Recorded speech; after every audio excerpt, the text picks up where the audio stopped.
नमस्कार, मैं चंदन कुमार और आप देख रहे हैं अपना पसंदीदा चैनल अंगवानी। शिक्षक साथियों, उत्तर प्रदेश के संभल जिला में एक आदेश जारी हुआ है कि अब से स्कूली बच्चे अपने शिक्षक को सर और मैडम नहीं कहेंगे। उनको अब दीदी जी या और गुरुजी, जो शिक्षक पुरुष शिक्षक होंगे उनको गुरुजी कहेंगे। ये भी साथ में आदेश आया है कि शिक्षक और बच्चे दोनों में से कोई क्लासरूम जो जूते चप्पल पहनकर अंदर नहीं जाएगा। तो इस तरह का आदेश है। उसके बाद ये भी है कि आप जींस में नहीं रहेंगे, ये शिक्षकों के लिए जींस और वो उसमें नहीं रहेंगे, जो भारतीय ट्रेडिशनल क्लोथ्स है आप उसी में शिक्षक आएंगे।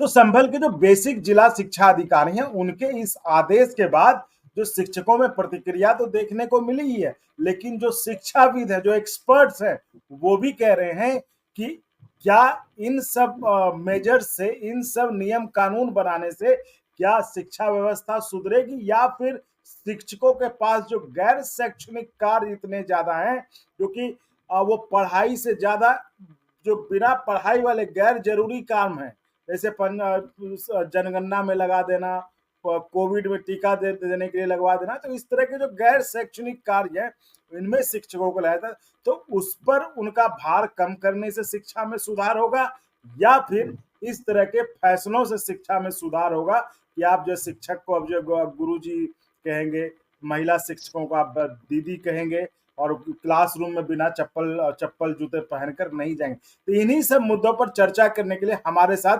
Professor Akhilesh Kumar ji, professor doctor Akhilesh Kumar ji, जिनके बारे में आपको पहले ही बता चुका है कि उन्होंने डीएसपी की नौकरी छोड़कर वो प्रोफेसर की नौकरी ज्वाइन की। आप समझ सकते हैं कि अभी भी शिक्षा के क्षेत्र में कितना क्रेज है कि लोग जो है डीएसपी की नौकरी छोड़कर जो है शिक्षा का क्षेत्र ज्वाइन करते हैं और एज एन एक्सपर्ट ये अपनी बातें जो है कि शिक्षा क्षेत्र में कैसे सुधार हो, उसमें क्या हम बेहतर कर सकते हैं, वो विभिन्न प्लेटफॉर्म के माध्यम से अपने विचार खुलकर रखते रहे। तो आज हमारे साथ प्रोफेसर डॉक्टर अखिलेश जी फिर से एक बार है। अखिलेश जी, जैसा कि आपने सुन ही लिया होगा, यूपी के संभल से बेसिक शिक्षा अधिकारी का ये फैसला है और उसको लेकर चर्चा तेज हो गई कि क्या इन तरह के फैसलों से शिक्षा में सुधार आएगा। और ये चर्चा इसलिए महत्वपूर्ण है, ये हिंदी पट्टी के राज्यों में खासकर ये पॉलिटिकली जो माहौल है ना, इस तरह से करके एक पॉलिटिकल संदेश देने की कोशिश की जाती है। तो ये सिर्फ पॉलिटिकल संदेश रह जाएगा या शिक्षा में सुधार होगा, क्या लगता है आपको? नमस्कार चंदन जी। देखिए, जो आपने अंतिम बात कही ना कि ये सिर्फ पॉलिटिकल स्टंट है और मतलब जो कॉमन पीपल है उनको एजुकेशन से दूर करने का ये सारा स्टंट है। आज आप देखेंगे जितने भी इस तरह के, मैं किसी पर्टिकुलर धर्म की बात नहीं करता, लेकिन किसी भी धर्म के धार्मिक जुलूस में अगर आप देखेंगे तो उसमें संभ्रांत परिवार के लोग आपको नदारत नजर आएंगे। जो लोग उसको फंड करते हैं, जो लोग उसका प्लानिंग करते हैं, वो खुद उसमें शामिल नहीं होते, उनके बच्चे शामिल नहीं होते हैं। मैं मतलब पुलिस में रहते हुए भी ये देखा था कि जो जुलूस होते हैं उस जुलूस को लीड करने वाले घर के बच्चे नहीं होते हैं। वो कहीं कोई अच्छे जगह में पढ़ रहे होते हैं, लिख रहे होते हैं और जो बाकी गरीब तबका के हैं, लोअर मिडिल क्लास के लोग हैं या लोअर कैटेगरी के लोग हैं, वैसे फैमिली के बच्चे उसमें शामिल होते हैं, उस हुड़दंग में, ये समझिए। तो अब जो ये पॉलिसी बना रहे हैं, मैं इसको देखा नहीं हूँ अपनी नज़रों से, आपके माध्यम से जानकारी मिली कि किसी मतलब जिले में इस तरह का आप बिल्कुल हाँ, मान ये सकते हैं कि आदेश हाँ, आ ठीक चुका है, है। हम मान सकते हैं। अगर इस तरह का कोई भी अगर फरमान जारी हुआ है, तो हम तो एकदम साफ शब्दों में कहेंगे कि ये गलत है। इन सब चीज़ों से शिक्षा को कोई, उनको भी पता है कि शिक्षा का कोई लेना-देना नहीं है। केवल लोगों का इमोशन को किसी तरह से डाइवर्ट करो और मतलब चीज़ों में लगाओ। मैं कह रहा हूँ कि आप किसी स्टेशन का नाम बदल देंगे, तो क्या उससे रेलवे की स्थिति सुधर जाएगी? ये रेलवे की स्थिति की तब सुधरेगी जब उसका टाइम टेबल आप सही से पकड़ेंगे, उसमें मतलब साफ-सफाई सही करेंगे और उसमें जो मतलब ट्रेनों की संख्या बढ़ाएँगे, तब यात्री को मदद मिलेगा। तो यहाँ पे क्या चल रहा है ना कि दिग्भ्रमित करो लोगों को और सब लोग दिग्भ्रमित हो रहे हैं। और दुर्भाग्य ये है कि जो मतलब समझिए कि इस देश के नागरिक हैं, जो आम जनता है, वो इन चीज़ों को समझ कर के भी नासमझ बनी हुई है। तो जो हम लोग कालिदास का एक स्टोरी सुनते थे कि जिस डाल पे वो बैठे हैं उसी को काट रहे हैं, तो मतलब ये हो गया सुसाइडल। अभी जनता उसी सुसाइडल मोड में जी रही है और इन्हीं वजहों से ये इस तरह के स्टंट यहाँ चल जा रहे हैं। और कोई भी अगर देखेंगे जो ज़्यादा इंटेलेक्ट स्टेट है, वहाँ पे इस तरह का स्टंट नहीं चलने वाला है, वहाँ तुरंत प्रतिरोध हो जाएगा। अब जो मान लीजिए कि इस तरह का रूल बना रहे हैं, उनके बच्चे कहाँ पढ़ रहे होंगे? ये भी तो थोड़ा पता करिए। जो बिल्कुल। ऑफिसर्स होते हैं, क्या किसी ऑफिसर्स का बच्चा इस तरह के सरकारी विद्यालयों में पढ़ते हैं?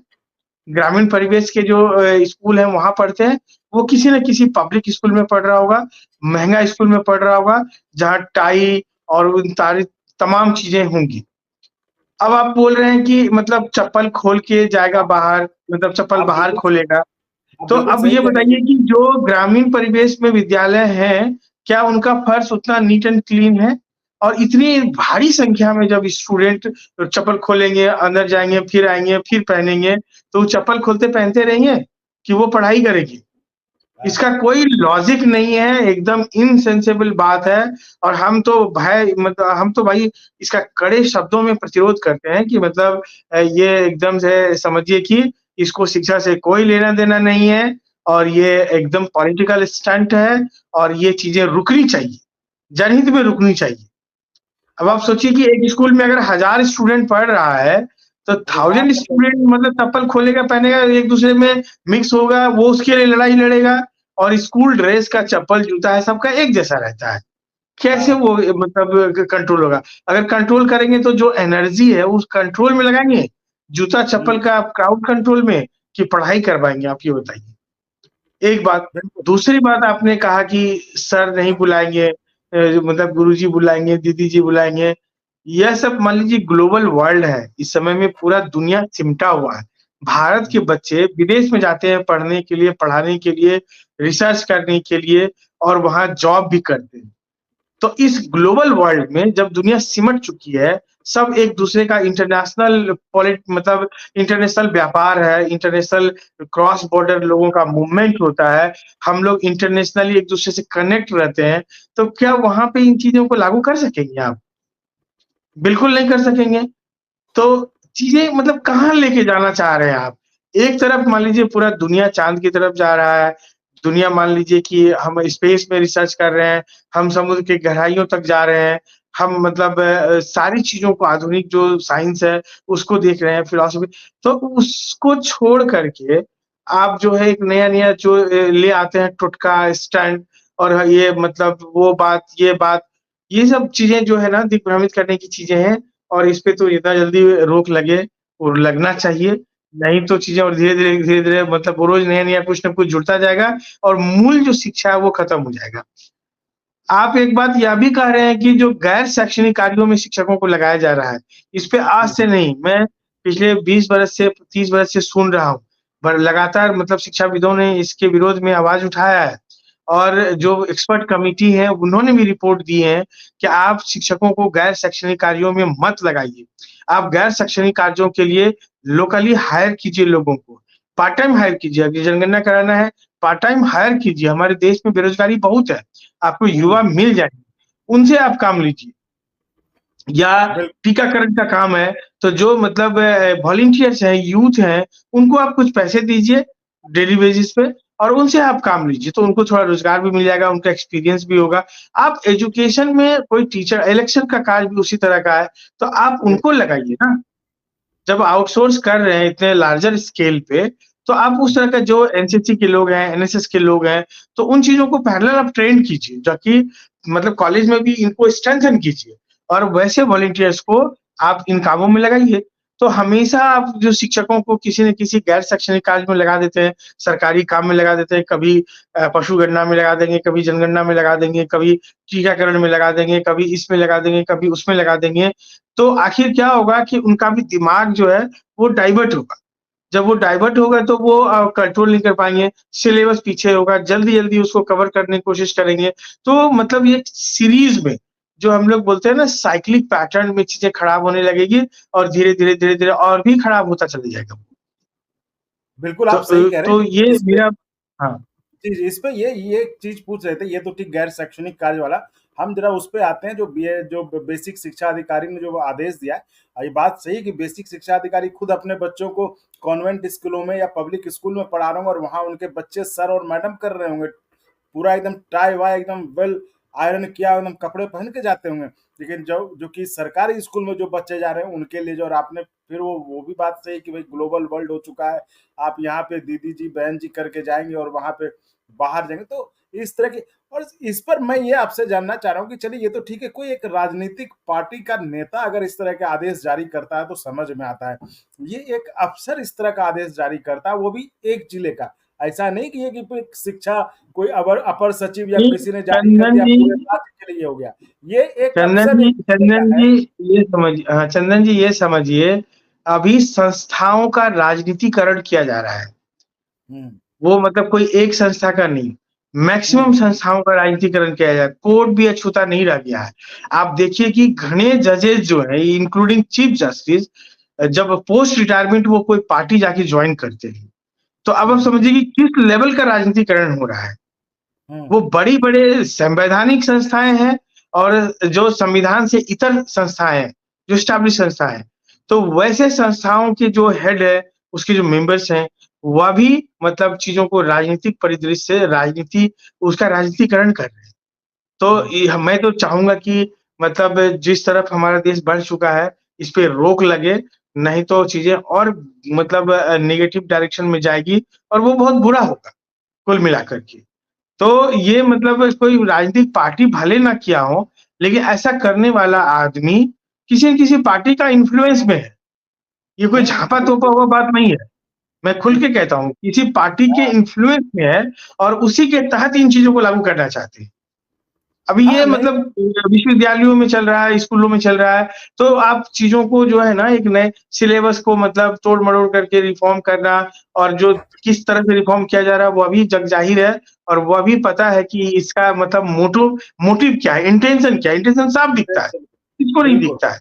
करने वाले को भी दिखता है, जो लोग नहीं करते हैं, हम लोग जैसे आदमी मान लीजिए कुछ नहीं कर पा रहे हैं, तभी भी हमें पता चल रहा है कि वो किस दिशा में जा रहा है, वो चीज़ें अच्छे दिशा में तो नहीं बढ़ रही है। ये तो मैं साफ-साफ कहूँगा। तो बिल्कुल ये साफ-साफ इस चर्चा से जो निकल कर आया, वो यही था कि उन बेसिक शिक्षा अधिकारी साहब अगर वो देख रहे हैं, सुन रहे हैं, तो उन्हें ये समझना चाहिए कि पहले तो आपको ये जवाब दें कि आपके बच्चे कहाँ पढ़ रहे हैं, आपके बच्चे क्या उसी सरकारी स्कूल में पढ़ रहे हैं, आपके बच्चे पब्लिक स्कूल में या कन्वेंट स्कूल में नहीं पढ़ रहे, जहाँ पे वो सर मैडम नहीं कर रहे हैं। और जो इस चर्चा में निकल के आया कि इस तरह के जो है मेजर्स जो है, इस तरह के जो फैसले हैं, वो सिर्फ राजनीति से प्रेरित हैं, लोगों का ध्यान भटकाने के लिए हैं। इससे शिक्षा में सुधार तो कतई नहीं हो सकता। शिक्षा में सुधार हो सकता है, जो शिक्षकों की मांग भी है, जो यूपी और बिहार और देश के अन्य राज्यों में भी शिक्षक इसको लेकर आंदोलन भी करते रहे। अभी जो बिहार और यूपी में आंदोलन, उसमें प्रमुख मांगों में से एक मांग यह भी है कि हमें गैर शैक्षणिक कार्यों से मुक्त करो। तो उस पर अगर हम ध्यान दें, जैसे कि चर्चा में अखिलेश जी ने भी कहा कि इस अगर उनको जो है हटाकर हम जो जो बेरोजगार युवा हैं उनको हम ट्रेन करते हैं, उनको हम कुछ काम देते हैं, तो एक तरह से उनको भी कुछ रोजगार मिलेगा, उनका भी संलिप्तता बढ़ेगी कार्यों में, देश के काम में।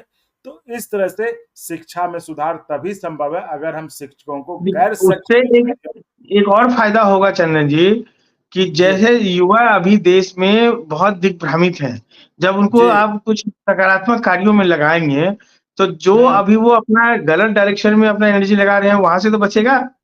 बचेगा तो बिल्कुल। सरकार को तो कम से कम इस पॉलिसी मतलब उससे सोसाइटी का भी बहुत भला होने वाला है। वो नशा होने की वाला तरफ बढ़ रहे हैं, क्राइम की तरफ बढ़ रहे हैं, उसपे भी ब्रेक लगेगा। तो बिल्कुल। मल्टीपल बेनिफिट मिलने वाला है। एक तो सही। शिक्षक अगर मान लीजिए गैर शैक्षणिक कार्यों में नहीं जाएँगे, तो वो पूरा टाइम अपना पढ़ाने में लगाएँगे। पढ़ाने में दूसरा जो लगाएंगे। युवा दिग्भ्रमित हो रहे हैं, जो उनको भी कुछ न कुछ काम मिलेगा, तो सरकार को इस पे पॉलिसी बनानी चाहिए। जी, तो वही जी, तो इसी पे चर्चा हम लोग कर रहे थे कि किस तरह से गैर शिक्षकों को गैर शैक्षणिक कार्यों से हटाकर उनको सिर्फ शिक्षण के कार्यों में लगाया गया, जिससे वो अपना पूरा ध्यान कि कैसे शिक्षा में कैसे बच्चों के लिए बेहतर कर सकते हैं, उनको कैसे क्या टेक्निक अपनाएँ, वो उनका समय मिलेगा तभी तो वो सोच भी पाएँगे। तो उनको गैर शैक्षणिक कार्यों से हटाकर शैक्षणिक कार्य में ही लगाएँ, तभी शिक्षा में सुधार संभव है, ना कि शिक्षकों को गुरुजी, बहन जी, दीदी जी, गुरुजी और चप्पल जूते क्लासरूम के बाहर खोल के जाने से शिक्षा में सुधार संभव नहीं है। तो अखिलेश जी बहुत बहुत धन्यवाद, इतनी महत्वपूर्ण चर्चा में शामिल होकर इतनी महत्वपूर्ण जानकारी देने के लिए। उम्मीद है जो नियम कानून बनाने वाले देश के नुमाइंदे हैं, सरकार के नुमाइंदे हैं, वो आपकी इस बातों को कहीं अमल में ले आए तो बहुत बढ़िया। नहीं तो हमारा तो काम है ही बीच बीच में चर्चा कर कर एक अच्छी बात, एक जो चर्चा के माध्यम से एक बात, सुझाव जो है सरकार तक पहुंचे ताकि वो अमल में ला सके। तो बहुत बहुत धन्यवाद। और दर्शकों, आप जो है इसी तरह चैनल को लाइक शेयर सब्सक्राइब करते रहें, और सब्सक्राइब तो आप करते हैं, उसके साथ अगर संभव हो तो आप चैनल को ज्वाइन भी करें, जिससे हमें और गुणवत्तापूर्ण कंटेंट के निर्माण में मदद मिल सके, जिससे एक सार्थक चर्चा हो। तो ठीक है अखिलेश जी, बहुत बहुत धन्यवाद। हम फिर जुड़ेंगे, फिर अगले किसी मुद्दे पर जो आप ही से जुड़े होंगे, शिक्षा मुद्दे जगत से जुड़े होंगे, उस पर चर्चा करने के लिए हम फिर जुड़ेंगे। बहुत बहुत धन्यवाद।